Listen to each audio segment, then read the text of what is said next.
So it is the BioGeo 250 class, and you learn about the threats to coral reefs, what a coral reef is, and the importance of coral reefs in an ecosystem. And you learn, and you get to travel to St. Kitts and Nevis, which is an island in the Caribbean, right here. And they're two separate islands. They're very close together, but they're one country. And in another chance, I was able to go to Dominica, which is right down here.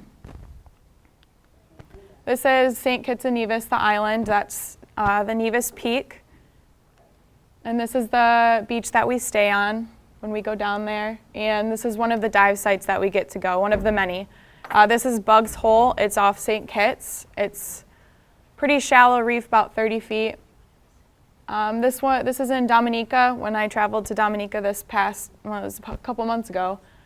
And this is the dive boat that we went off of, and this was our dive crew in Dominica. All right, well, taking the coral reef ecology class, you learn certain survey method, and it's called Reef Check.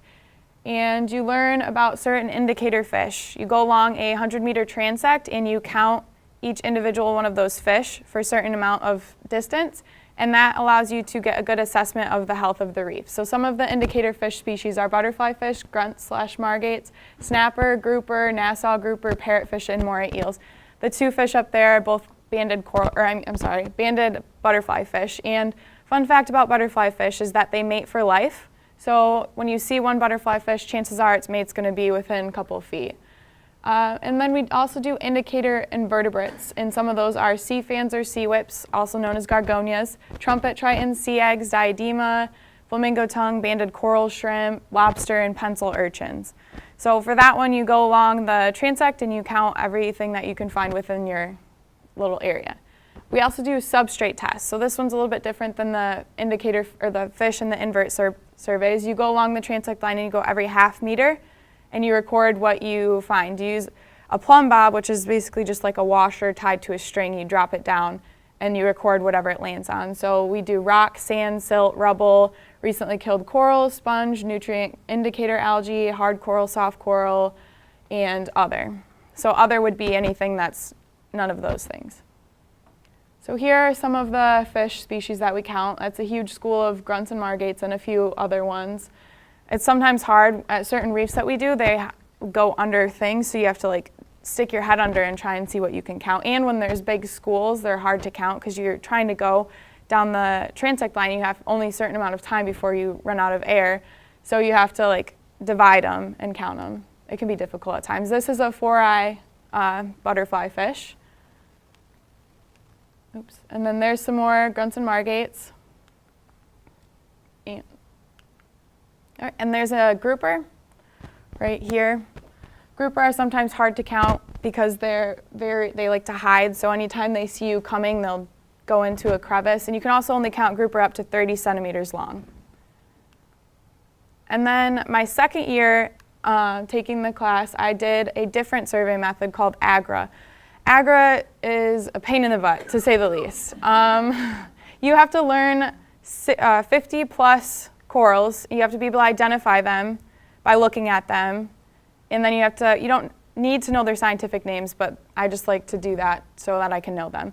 But you have to be able to identify them, and then you have to measure them, and then you have to count how many different sections of them there are, and you have to record it all on this transect, and you have to count every single coral in that transect. So certain reefs, it's a pain in the butt, and there's a thing called fire coral, and sometimes you touch it and it hurts. So AGRA's a pain in the butt, for sure. And a lot of times you're doing it, you're so focused on what you're doing, you miss out on a lot of things. Like this past year, there's like maybe 4 or 5 sharks around, and everyone was talking about it, and I was like, cool, I was counting coral. This is sea gnat. It's called Clopifolio natans. It's a pretty popular coral. It's one of the most popular brain corals. And this is diesel. It's one of my favorite corals. I just think it's so pretty. It's Dendria cindris. And it's usually a pretty big coral. And then right here you can see this is Porites asteroides. We call it past. It's everywhere. It's the most frequently counted coral, and sometimes it gets really irritating when you find another past instead of like a cooler coral. But this is me and my dive buddy, Brooke. We have our equipment to do the survey. We have a transect line, which is this right here, around the PVC pipes, and you lay it out and it's weighted. And then we also have what we use to count, another part of a PVC pipe that has like 5 centimeter sections taped off on it. So we go in the water and we have the transect, that, and our clipboard. So we're like bundled up as we're trying to find somewhere to lay the transect down. And as you can see, that's my dive buddy Brooke, and she's using her PVC pipe to measure the coral. I was actually offered a chance to travel down to the Caribbean again this past couple of, it was the beginning of this month, end of last month, and I ended up missing the first week of school, which put me behind, but I could not pass up an opportunity to do this. Doing the Reef Check, we've met many people, many amazing people, and one of them is another teacher in New York named Jim Hewlett. And meeting him, he has offered me and my dive buddy the opportunity to travel to St. Kitts and Nevis again and Dominica to survey the reefs that were hit by the hurricanes. Super excited to do it, even though I knew it was going to be sad to see it, but I didn't want to miss that opportunity. So we went to Dominica, and Dominica, well, I'm sure all of you guys are familiar with the hurricanes that went through the Caribbean. There was many more than normal. But Hurricane Maria went right over top of Dominica. It was a Category 5 hurricane, 160 miles per hour winds. It stripped the whole entire island. When we landed there, it was unreal to see it. Like, I've never been there before, and I know that Dominica is the jewel of the Caribbean. It is the most abundant island for the rainforest, and there's like 365 rivers on the island. It's a beautiful island, and like flying over and seeing the trees stripped was like, it was unreal. People were crying on the plane, and I just didn't know what to think. But it was still a beautiful island. Like, even after it had been stripped and the trees were white, we were still talking about how beautiful it was, and all the islanders were like, you should have seen it before, and it was beautiful, but it was unreal to see the damage. Hurricanes can cause a lot of damage to corals, whether they're deep or shallow. Unfortunately, shallow corals receive the blunt of the damage because they are so shallow. They have heavy waves hitting them, and the waves can often cause corals to break off. So then you have a coral head that's getting jostled around, hitting off other corals, knocking other corals, especially branching corals or finger corals. Those ones get the worst of the damage. There's also a lot of times trees and other debris that gets knocked around, like tires. We end up finding a huge tire like 100 miles away from where any civilians were. So all of that gets knocked around and gets pulled hundreds of miles and can just do so much damage. Also, another one was over sedimentation, so all of the silt and the sand would just get pushed into the coral and the sponges. So it's very unreal to see. This is a coral called Mauer. It's called Madrasis arentina. It's called a lot of people call it a pencil coral because they're very thin, the polyps heads. So they're very thin. We went to one reef, and the whole entire reef was covered in Mauer. But unfortunately, after the hurricanes, this is what it looked like. This was the saddest dive I've ever done. We were all crying under the water. It was unreal to see it. And then you start going and you can't see the reef at first, so you just see little bits of Mauer that's still alive, and then you just look up and you see these huge mounds of just dead coral, and it was unreal. It broke my heart to see it. But hurricanes cause a lot of damage, and as you can see, this is a tire that must have ripped off somewhere from, I honestly don't know where, but we were driving down this was in Dominica, by the way, too. We were driving down the coast, and there was a tire off of a pier that was missing, but that was like 50 miles from where we found this. So you can imagine that if that broke off from that point and it went down that far, how much damage that would have caused. This is a coral head that was broken off. That's Essid, Siderastrea sidera. You can see that it was broken off, the marks right there. And you could find like the big heads of the coral colonies just broken off and like upside down in crevices. This is a bunch of trees and other debris that was just circulating under by the reefs. Some more trees. This is a coral. This is over sedimentation. There were some dives that we would do that there would be so much sedimentation on the corals that they would just look gray. And you just take your hand and wave it and it would all fly up, but it would just cover the corals. And you can see that there's sedimentation here that covered the corals, and if the corals don't get enough sunlight, they can die. This was actually a big piece of coral that was up here a ways that had broken off and is now there. It's another Citrostrea sidera. But corals are resilient, and they do know how to fight back. This is Mauer, what it should look like when it's alive, and that was on one of the reefs in Dominica.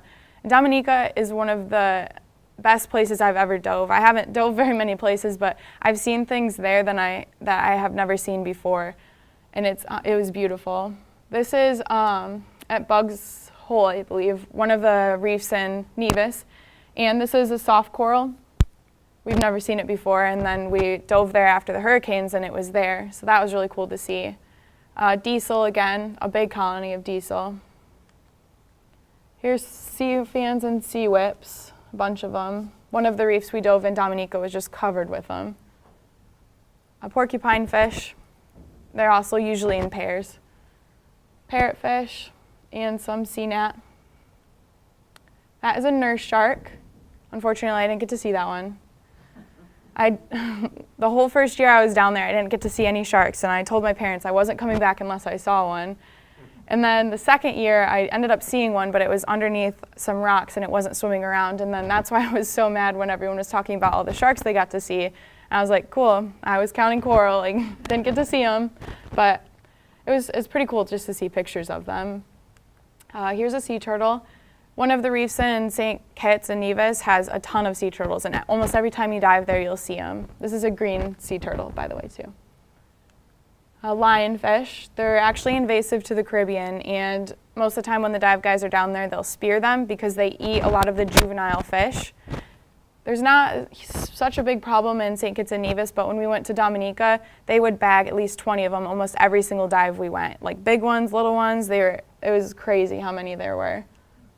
Actually, one of them, when we were on the boat, they were cleaning them, and my dive buddy, Brooke, she was helping, and she was gutting them with her bare hands. It was disgusting. But we were cleaning them, and a small fish came out of them. It was a brown chromis, and it was a little juvenile chromis, so I was fascinated with it, as much as it was sad, but it was still pretty cool to see it come out of its stomach. This is a fireworm. They will sting you. Actually, what they do is if they feel like they're being threatened, they'll shoot out these white little stingers, and it'll be like a little cloud of sting, like little things that will sting you. Here's another sea turtle, another green sea turtle. Another one, along with a parrotfish. And I believe that's all I have, but I do want to go back to one picture.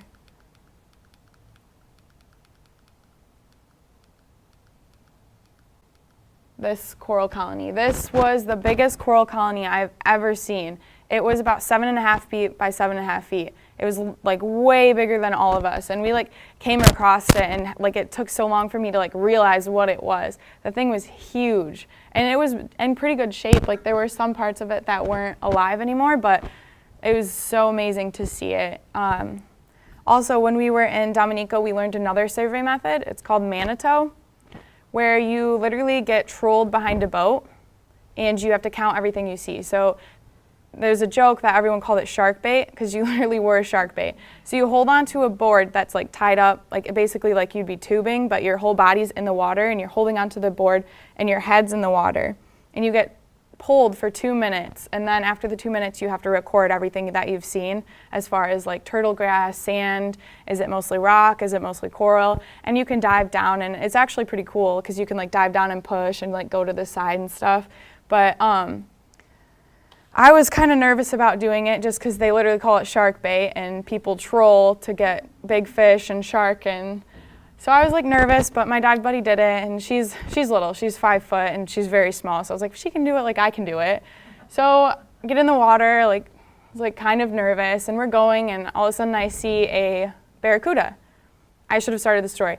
The head of Reef Check, who's with us, started off by telling us about one of his friends who had a shiny dive computer on, and he was doing this, Manito, and he ended up getting 3 of his fingers bit off by a barracuda. So like I said, I was very nervous to do this, but I was like, I'll do it, I can do it. So we're in the water, I see a barracuda about 2.5 feet, and just saw it, and it was just down there. It was about 30 feet of water, and we went over it, and I was like, cool, he's down there, nothing to worry about. But on the way back, because we like went out past the reef and then came back, for a while it was just over open water, like I couldn't see the bottom. So when you're in the water and all you're looking down is blue, you're like, your mind plays tricks on you, let me tell you. I was like, that's a shark. Nope, that's a shark. I was freaking myself out. But it wasn't that bad. But when we were going back over, I saw the barracuda again, except this time it was just minding its own business, and it literally turned and looked at me. That right there was enough for me to be like, nope, I'm done. So I kind of like started to panic. I was like, it's fine. But then he started swimming closer to me. So then I was like, no, nope.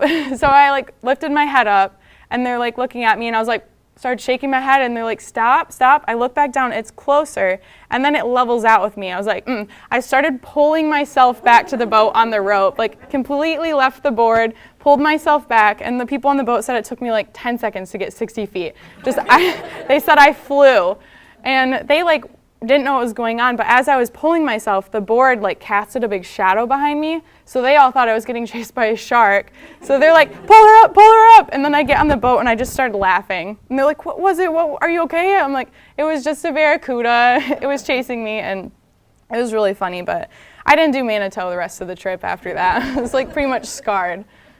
But it was a lot of fun, and I enjoyed it, and I love reefs, and I'm very passionate about them, and hopefully can continue to keep diving. I'm actually going back to St. Kitts and Nevis again for the 4th time now, but back with the coral reef ecology class. That's all I have. You guys have any questions? Yep. I seen this documentary about all the dying coral reefs on Netflix, and it was saying that a lot of the coral like turns white when it dies. Yeah. Is that something that you witnessed down there? Not so much down there. I've seen it here. It's coral bleaching, and I'm sure the documentary you watched was called Chasing Corals. Yeah. Yep, it's a great documentary. Yeah, it's going to be here. I've seen it 3 times. But yeah, so coral bleaching is not something that I've seen a lot of, more just like death, like dead coral like with the hurricanes and stuff, but I have seen it here and there. So what it is you have a coral, and when it gets too hot, the polyps, they release the algae that is in them, and that helps photosynthesize and give them nutrients. So when those algae are gone, then the coral can't do that, and they have to rely on their polyps to get nutrients, and that doesn't happen very often. So without the algae, the coral will eventually die. So yeah, I didn't see much of that. Mostly just death from the hurricanes and algae overgrowth and stuff like that. Anyone else have any questions?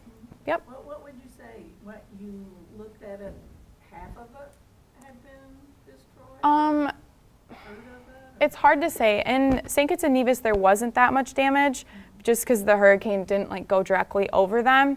But in Dominica, it was just like, I think I'd say probably 2 of the sites that we visited were just completely destroyed. But those were shallower sites, like about 20 feet. But the deeper ones, like some of the sites we visited had a shallower site, but then it had a drop off, a shelf reef, and that part was healthy. It just depends on like how deep it is, where it's at, on what side of the island, whether it's the leeward or the windward side, just that kind of stuff. I'd say in Dominica, like I said, those reefs were some of the best reefs I've ever dove, and I haven't seen those ones before, so I'm not sure what they looked like before, but if they look anything better than what they looked like, then those are great, great reefs, because they're really cool. I'd say they're less than half, depending on the reef. But when you're doing your studies, are you doing any chemistry, like salinity of the water and checking all that kind of stuff? No, it's specifically just under like the coral counting and the invertebrates and the species and stuff like that. But the Reef Check, you guys turn in the data Yeah. and it gets compiled. Yes. What about for this special case? Like, For using it a different way? Yeah, so when we were in Dominica, we were actually traveling with the head of Reef Check, so the man who made Reef Check, and we were traveling with him, so he was doing this research. He's the one that's put the whole thing together, like going along the hurricane path, and he's making a huge study of it, and he wrote up a huge report about it, and all of the data that we had, we entered it into the computer, into like the Reef Check Worldwide database and sent it to him, and he's writing up a report with the people from Dominica, like the environmentalist people there, and they're showing it to their government to try and get more marine protected areas, because Dominica has, I believe, 2 for sure marine protected areas, and they're trying to get 2 other reefs under the marine protection. Protected means? It can mean different things. So marine protected, most of them are like no fishing, no anchoring, stuff like that. But then you can have like you can't even go into that area. Like I believe there's places in Australia that where you can't even like have a boat go over them. But the ones in Dominica where no anchoring, no fishing, no take, stuff like that. It just helps them be able to rebuild. So overfishing is a huge threat to reefs, and especially in the Caribbean and just islands in general, because the islanders, they rely on fish to survive. So you have overfishing because that's how they support their families. But having marine protected areas helps the reefs and the fish rebuild and get healthier. Are we losing more than we're gaining? I'd say so. Yeah, so overfishing is one of the main threats to reefs, and we take, I mean, not even just on reefs, just in the ocean in general, we take so many fish, and they don't have, especially with the climate changing and it's getting warmer, they don't have that little area, like any chance to rebuild and repopulate, and I would say so. Well, thank you very much. I think he had one question, yeah. Do you plan on going to like the Great Barrier Reef or Great Coral Reef in Australia? Yeah, well, I mean, any diver probably does.